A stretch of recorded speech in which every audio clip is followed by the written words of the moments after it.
সনদ সংবিধানের বিতর্কে আমি যেতে চাই না, এই ব্যাপারে আমার লেকচার আছে, আমার বহুত লেকচার আছে এই ব্যাপারে। অরাজনৈতিক ব্যক্তি হিসেবে বিগত বছরগুলোতে যত রাজনৈতিক বক্তব্য আমি দিছি, আপনাদের নেতারাও এত বক্তব্য দেয়নি। এবং কোরআন সুন্নাহর আলোকে যা বলেছি, রাজনীতিবিদরা তা স্বীকার করছে 3 মাস পর, 6 মাস পর, 1 বছর পর। করে নাই? কথা বলে ডক্টর ইউনূস যখন দায়িত্ব নিল, এখন থেকে আরো 2 বছর আগে দায়িত্ব নেবার পর আমি বলেছিলাম সুদের কারিগর দিয়ে ভালো কিছু হবে না। হইছে? আজকে সংসদে জুলাই যোদ্ধা যারা স্টেক হোল্ডার, তাদের মধ্যে দ্বন্দ্ব চলতেছে। ট্রেজারি বেঞ্চ বলে একটা, অপোজিশন বেঞ্চ বলে আরেকটা। এই যে সনদার সংবিধানে শুভঙ্করের ফাঁকি, এই কুকামটা করে গেছে ডক্টর ইউনূস আর আলী রিয়াজ। কতটা দ্বন্দ্ব লেগে গেছে দেখেন। এখন এরা মিলেমিশে চলবে, এদের মধ্যে দ্বন্দ্ব। তো সুদখোর দিয়া ভালো কাজ হয়? আমার দেশে যারা মৌলবী সাহেব আছেন, ওনারাও রাজনীতি খুব একটা বুঝে বলে মনে হয় না আমার। ভুল পা ফেলেন, ভুল কদম ফেলেন। যদি সব রাজনীতি বুঝতেন তো ইচ্ছে করলে দেশের আলেম ওলামা পীর মাশায়েখ একত্রিত হয়ে বাংলাদেশে একটি ইসলামী সরকার প্রতিষ্ঠিত করতে পারতেন। এটা সম্ভব ছিল। এই সুযোগটা চলে গেছে এবং আমি বলেছিলাম তখনই 50 বছরে আর এই সুযোগ আসবে। আমাদের প্রস্তুত থাকতে হবে, সামনে যদি আরেকটা বিপ্লব আসে, সেই বিপ্লবের ফসল মুসলমান তার ঘরে তুলবে ইনশাআল্লাহ। আল্লাহ রাব্বুল আলামিন বলেন, খালাকাল মাউতা ওয়াল হায়াতা লিয়াবলুয়াকুম আইয়ুকুম আহসানু আমালা। তিনি জীবন সৃষ্টি করেছেন, তিনি মৃত্যু সৃষ্টি করেছেন, তিনি জীবন সৃষ্টি করেছেন পরীক্ষা নেবার জন্য তোমাদের মধ্যে কে অধিক সৎকর্মশীল। সুবহানাল্লাহ বলেন। আমরা যদি আত্মার জগতেই থাকতাম, না আসতাম, তো পরীক্ষা হইতো? তো পরীক্ষা না দিতে পারলে বুঝতাম কেমন করে কে সৎকর্মশীল কে অসৎকর্মশীল? মৃত্যুটাও কার সৃষ্টি? এই মৃত্যুটা আল্লাহ দেন, দেন না?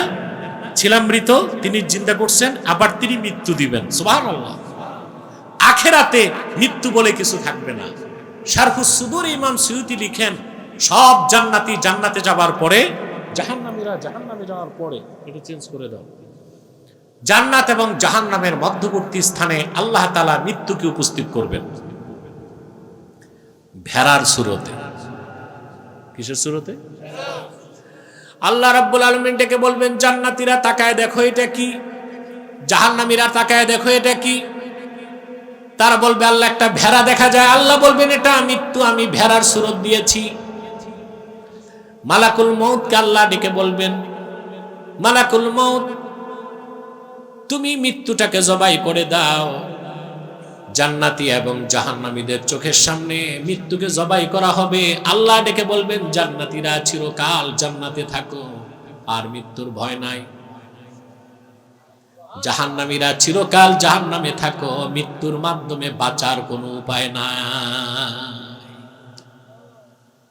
এই মৃত্যুটা আমরা দেখি? কথা বলেন। মৃত্যু ঘটে তা দেখি? কে ঘটান? এই জন্য অকাল মৃত্যু বলে কিছু, অকালে মৃত্যু হয় না, সময় মতোই 1 সেকেন্ড আগে পরে হবে না। অকাল মৃত্যু এটা একটা বাজে কথা, এটা একটা বাজে কথা। সুম্মা ইউহয়িকুম, আবার তিনি তোমাদের জিন্দা করবেন। পারবেন? ছিলাম মৃত, জিন্দা করছেন কে? আবার মৃত্যু দেন কে? তা আবার মৃত্যুর পর জিন্দা করা সেই আল্লাহর জন্য সহজ না কঠিন?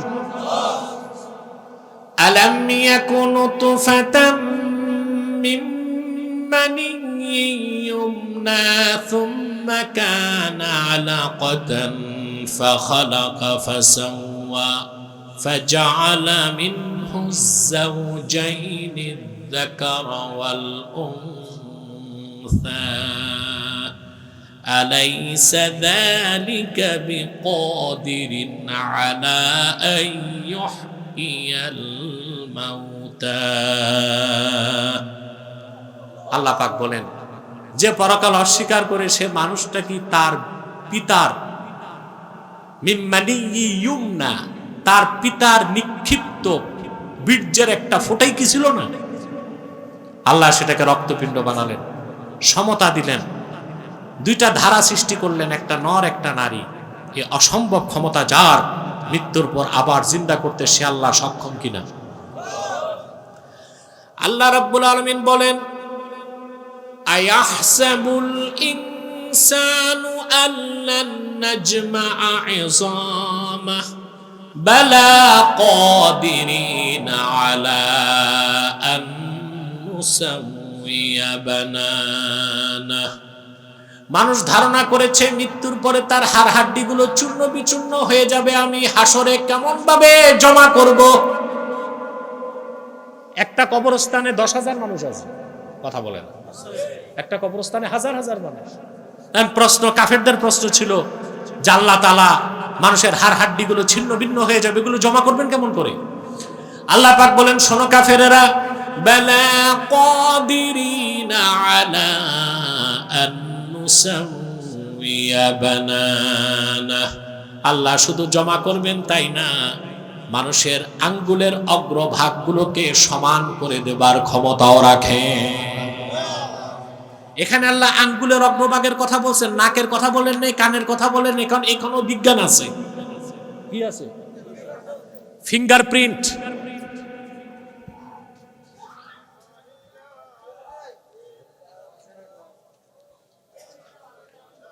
বসেন, জেনারেটরটা স্ট্যান্ড বাই থাকা দরকার।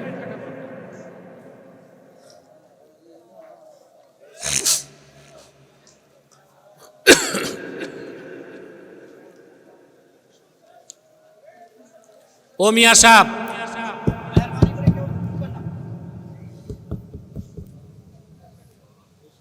মাইকটা চালাও। প্রিয় ভাইরা, কয়েকটা মানুষ উঠছেন কেন? ভাবছেন অন্ধকারে চলে যায়, কেউ দেখবে না, আল্লাহ তো দেখেন। এগুলো আসলে চালাক না, এগুলোরে খাস বাংলায় বলে কাউয়া চালাক। ঠিক কিনা?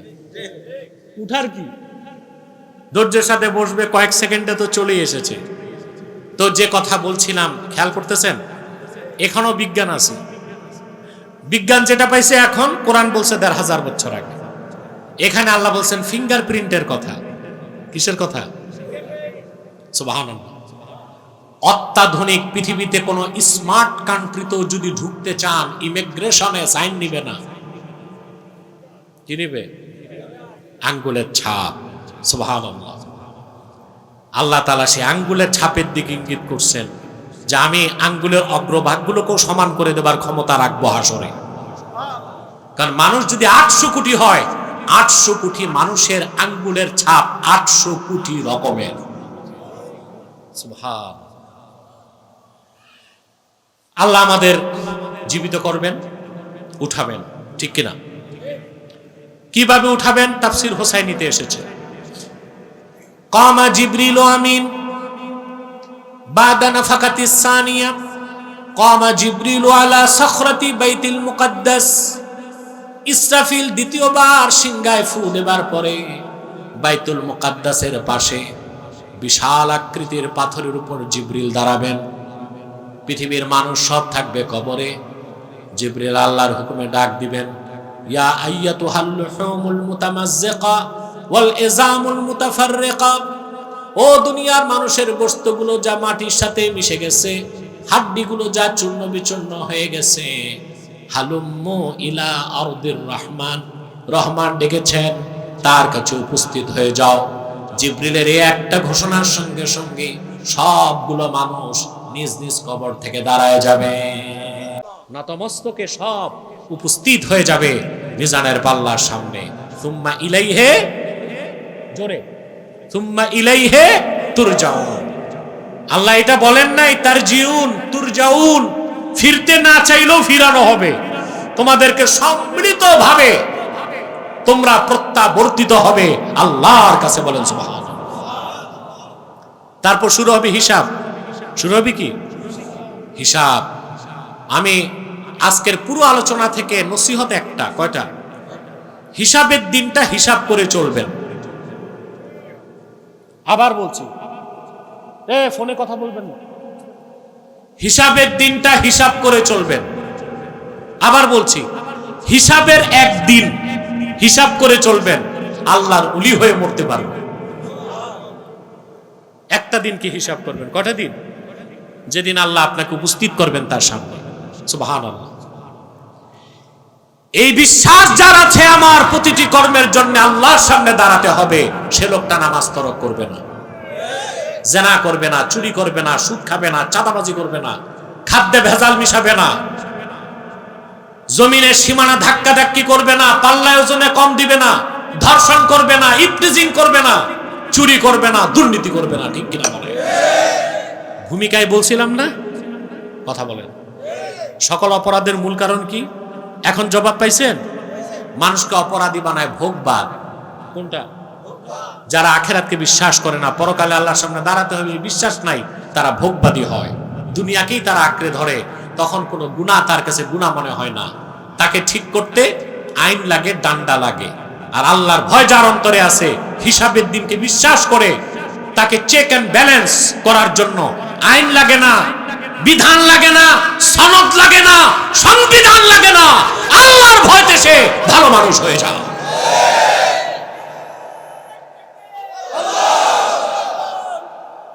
আজ আপনাদের মধ্যে বিতর্ক চলতেছে, সংবিধান সংশোধন না সংস্কার।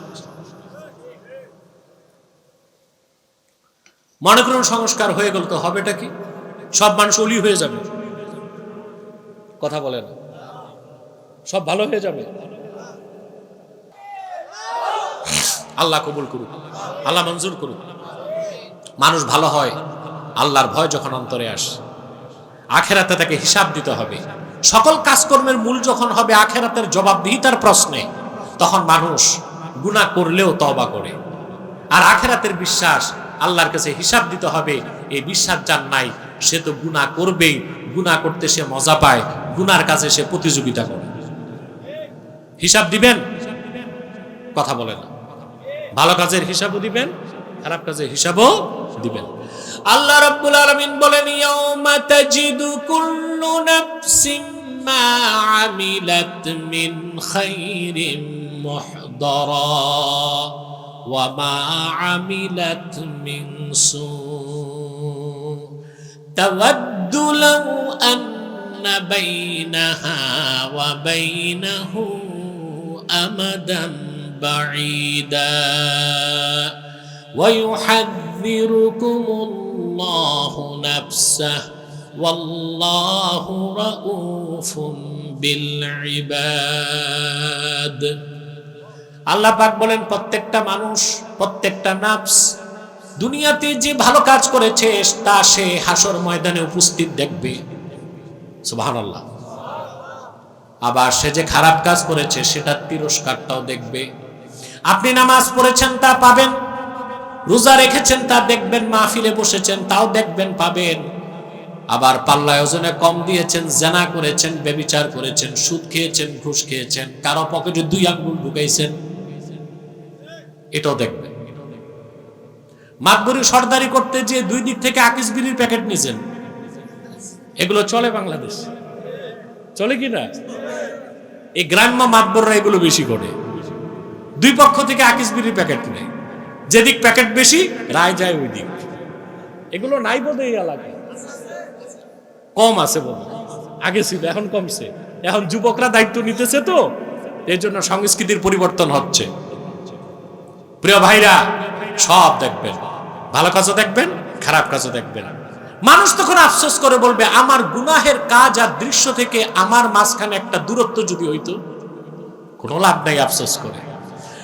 বলা হবে, ওয়ালাকাদ কুনতা ফি গাফলাতিন মিন হাযা ফাকাশাফনা আনকা গিতাআকা ফাবাসারুকা আল-ইয়াওমা হাদীদ। বলা হবে, ওয়ালাকাদ কুনতা ফি গাফলাতিন মিন হাযা, বান্দা এই হিসাবের দিন, এই বিচার আচার, এই বিষয় থেকে তুমি অমনোযোগী ছিলা, তোমার বিশ্বাস ছিল না। আজ তোমার চোখের পর্দা সরাই দিলাম, মানুষ তাকায় থাকবে, চোখের পাতাটাও নড়বে না, চোখ 2টা লোহার মতো শক্ত হয়ে থাকবে। সেই দিনটা ভয় করেন? কথা বলে না। আল্লাহ বলেছেন, ইয়া আইয়ুহাল্লাযীনা আমানু তাকুল্লাহা ওয়াল তানজুর নাফসুম মা কদ্দামাত লিগাদিন ওয়াত্তাকুল্লাহ ইন্নাল্লাহা খাবীরুম বিমা তা'মালুন। মুমিনরা, মহান আল্লাহকে ভয় করো, আর প্রত্যেকটা মানুষ যেন চিন্তা করে আগামীকালের জন্য কি পাঠিয়েছে। এই আগামীকাল মানে কি আজকে শনিবার গেল, কালকে রবিবার, তো কোনটা আগামীকাল? কিয়ামতের দিন, বিচারের দিন, যে দিনটা হবে 50,000 বছরের সমান। সেজন্য বলি মুসলমান, পরিশেষে একদম বিদায় লগ্নে আমার নসিহত, এই 1 ঘন্টার বেশি হয়ে গেছে না? কত এখন? এই তো 1 ঘন্টা 10 মিনিট হয়ে গেছে। আমার তো ঘড়ি চুরি নাই, আপনারা তো বললেন না হুজুর 1 ঘন্টা হয়েছে তো। আলহামদুলিল্লাহ বলেন মাশাআল্লাহ। প্রিয় ভাইরা, তো যে কথা বলছিলাম, এখন নসিহত কি নিয়ে বাড়ি যাবেন? বসেন না, বসেন, একটু বসেন, আমি টাইম দিব। নসিহত কি নিয়ে বাড়ি যাবেন? এই যে 1 ঘন্টা 10 মিনিটের সব কথা মনে থাকবে? কথা বলেন। বাসায় যাওয়ার পর যদি বউ জিজ্ঞেস করে হুজুর কি কি বলছে বলো তো, 10 মিনিটও বলতে পারবেন? মূল কথাটা নেন, হিসাবের দিনকে হিসাব করে চলবেন। পারবো তো ইনশাআল্লাহ?